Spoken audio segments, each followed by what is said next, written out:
Hello everybody, I'm Shelly Peters. This is the place to embrace the plant-based life. Today we're talking seitan. Have you ever, just been really confused about what do I eat as a plant eater? I don't know how to make the transition from a regular North American diet to a plant-based diet. I have an answer for you today because seitan is a great substitute for meat. It's almost really, once you create seitan in whatever form, it becomes like the faux meat on your plate. The cool thing is, it's made with vital gluten, which is very high in protein. So it's a great meat substitute all around. If you are avoiding gluten because you're celiac or you're gluten intolerant, this video is not for you unless you want to make it for your loved ones. But if you embrace gluten and you're okay with it like I am, then I really encourage you to stick around because this seitan is a really great skill to have and good. It's so versatile and you can use it in so many different ways that it's really important in a plant-based diet lifestyle for you to be able to make seitan and use it effectively.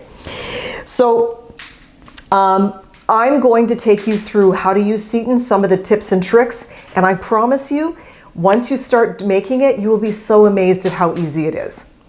I'll tell you one quick backstory though about my childhood. I could not eat gluten for the first 7 years of my life. My mother took me when I was a child to the doctor, and the doctor announced that I was celiac. I had celiac disease, which means that you cannot tolerate gluten at all. So I really had a whole childhood without gluten until I was 7 years old. And one of the funny things my mother did, because she was an avid baker, and of course this was back in the 60s, so it was definitely not gluten-free baking. The family members, I have one sister, it would either be my sister, I guess, or my dad, who would take me for a walk while the rest of the family had dessert so that I wouldn't be, the odd man out or crying for dessert, I'm not sure what. Anyway, I thought that was kind of funny, and I know that some of my mother's sisters, my mother's from a family of 7 girls, if you can imagine, they used to tease my mom and say, Gail, who's my sister, she's gonna turn out to not like Shelly because she has to go and take her for a walk and when it's dessert time. And my mom said, oh, she'll be fine. So it was kind of a funny situation. But the reason that I started eating gluten again is because at 7 years old, my mother found out that I had been stealing her baking. She kept them up in a high cupboard thinking I wouldn't be able to find them. I was stealing her baking and hiding it under my bed. Fortunately, my mom was a bit of a clean freak, so I'm sure that eating off the floor in my mother's house was not a joke. You could really do it. So I was keeping baking under the bed and eating it. And by the time she discovered it, she realized I had been eating gluten for a while. Like, I don't know if it was a couple of weeks or a week or what it was. And I had absolutely no gastrointestinal symptoms at all. So she took me back to the doctor, and the doctor said, oh, I guess she's better.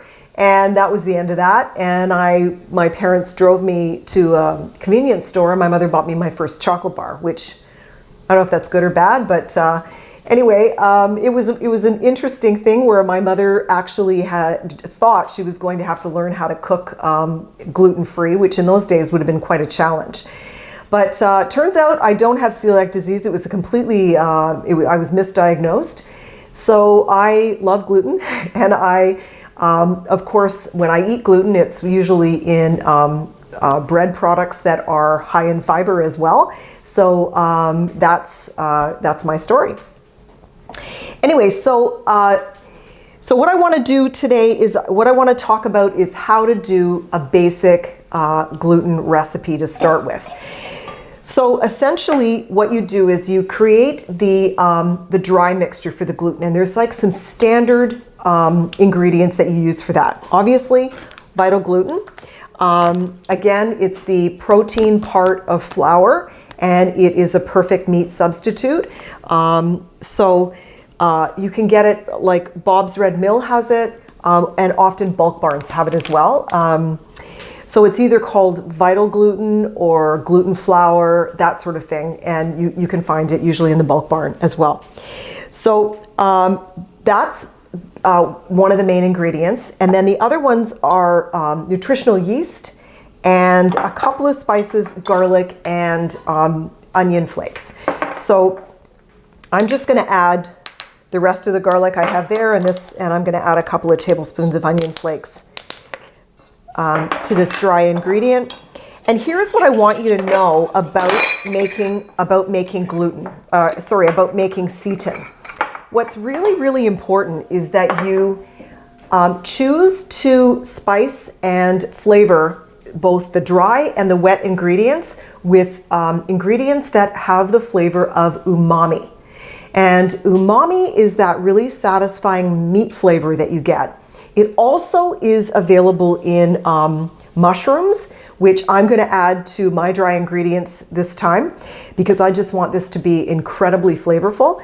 Mushrooms that are dried that you can buy in your grocery store and then ground. So I'm going to add a 1/4 cup of dried ground mushrooms. I just use my Cuisinart and I buy bags of dried mushrooms. They're incredible to bolster flavor in a lot of recipes. So that's going in there.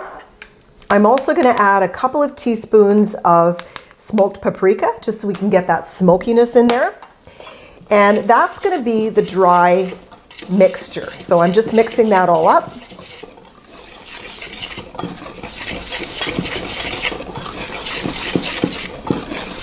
Okay, now we're going to work on the wet ingredients. And you know what? As long as you are doing equal parts wet to dry, then your seitan will work out.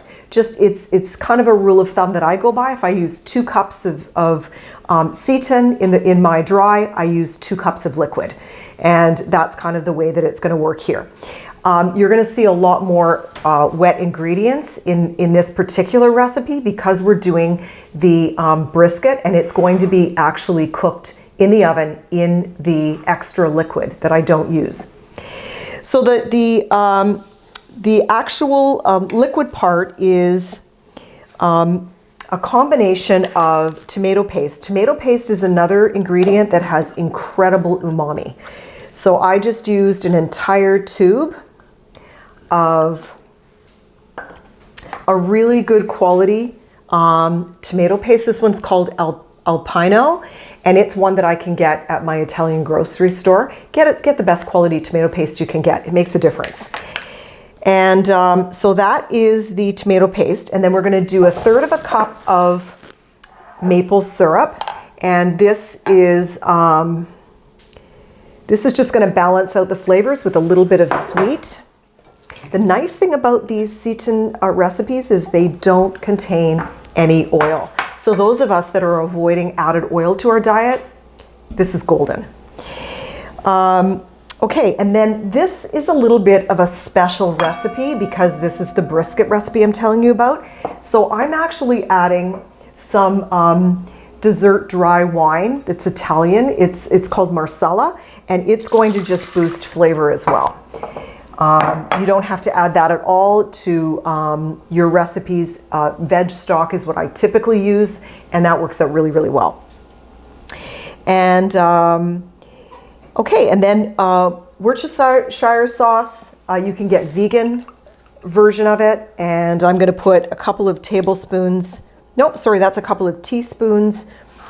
I think I've got a teaspoon over here. Yeah. So I'm going to put a couple of teaspoons of that. Again, more umami flavor.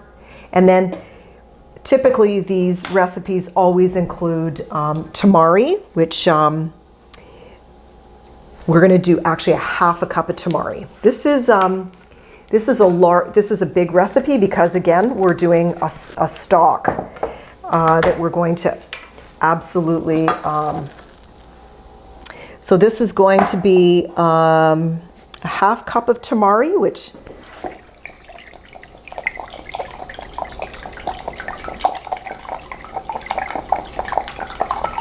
okay, there's 1/2 cup.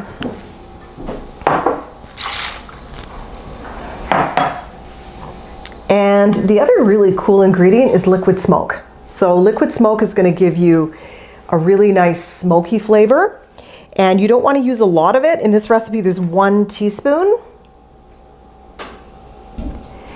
You don't want to use a lot because it can be overpowering, but it is a really beautiful addition to any Seitan if you're going for like a smokiness of a sort of a faux meat. Okay, and then we're going to do apple cider vinegar, 2.5 tablespoons of that. And this is just going to balance out the flavor with some acid. Okay, there's 2.5 tablespoons of that. And then I've gone ahead and made 3.5 cups of veg stock that's going to go in here as well. And then we're going to just really mix this all together, especially the tomato paste in the bottom. We just want to make sure that that gets really mixed in well.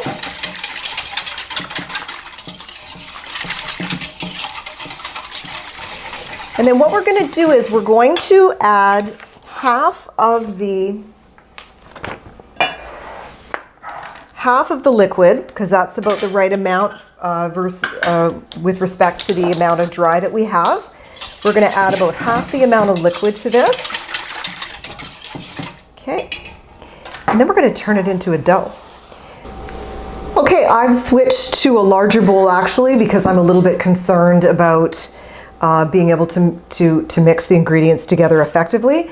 So we're going to, I'm actually going to pour this liquid ingredient back into the measuring cup so I can get a better handle on how much I'm putting in.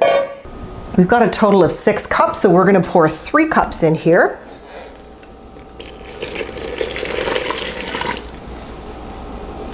That works out perfectly. There we go. And we're going to mix this together. And what you're looking for is a dough that comes together, and you're going to do a little bit of kneading. And I'm just going to put some of the extra vital gluten base in there, and I'm going to show you what it looks like. So this is what the dough looks like. This dough looks like it might be a little bit too moist, so I'm going to work in a little bit of, yeah, it's coming apart too easily, so we're going to knead that and add a little bit of extra dry. So when you make your base, your gluten, your Seitan base, then you can keep the extra around so that you can add if you need to adjust the dough. And you'll be able to tell when you start kneading it.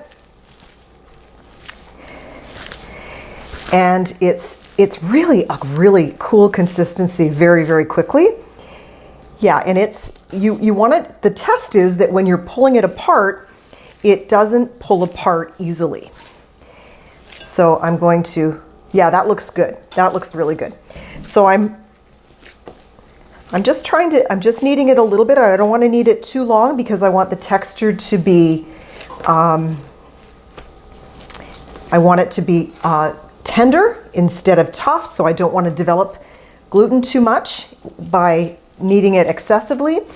And I'm just going to mold this guy. It's very forgiving and kind of fun. I'm going to mold it into a little brisket. So just like that. Look how delicious it looks. Oh my gosh.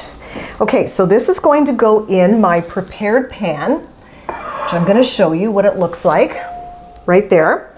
So that's in my prepared pan. And then I'm going to pour the remainder of the liquid on top and over it. They suggest that you flip it over so that you make sure that your Seitan is completely covered, and bake in a preheated oven for 30 minutes. Okay, we can do that, no problem. Dry my hands.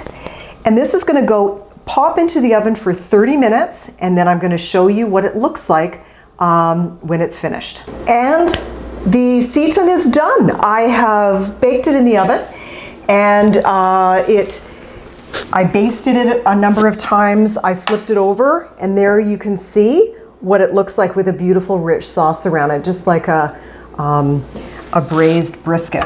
So I'm going to move it onto the cutting board and cut it, and just show you the kind of texture and stuff it has.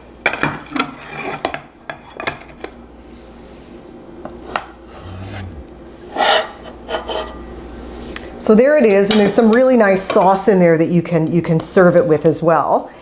And you can cut it into pieces, and you can see the kind of texture that it has. It's incredible. It's really, it looks like a piece of meat. I'm just going to give it a taste. I think it's absolutely delicious and perfect to serve for a main entree in your dinner, or you can create sandwiches out of it. And it's really versatile. And as I said, this is only one way that you can make seitan. You can wrap it in cheesecloth and create more of a round roast that you can cut into deli slices. You can turn it into sausages and flavor it in all kinds of really interesting ways. So I hope you enjoyed learning about seitan, and I hope you give it a try. So my challenge for you is to try making your own seitan. Try making your own little deli roll, some sausages, or maybe you're going to try a brisket. I want you to try it as soon as possible and take a photo and share it with me. Tag me on social media. And I would love to see how you're doing. You're going to love this addition to your plant-based recipe repertoire. And yeah, so that's it. And thank you so much again for joining me. And I'll do another seitan recipe, maybe next time making sausages, because they're delicious when they're made with seitan. So thanks, and I look forward to seeing you again.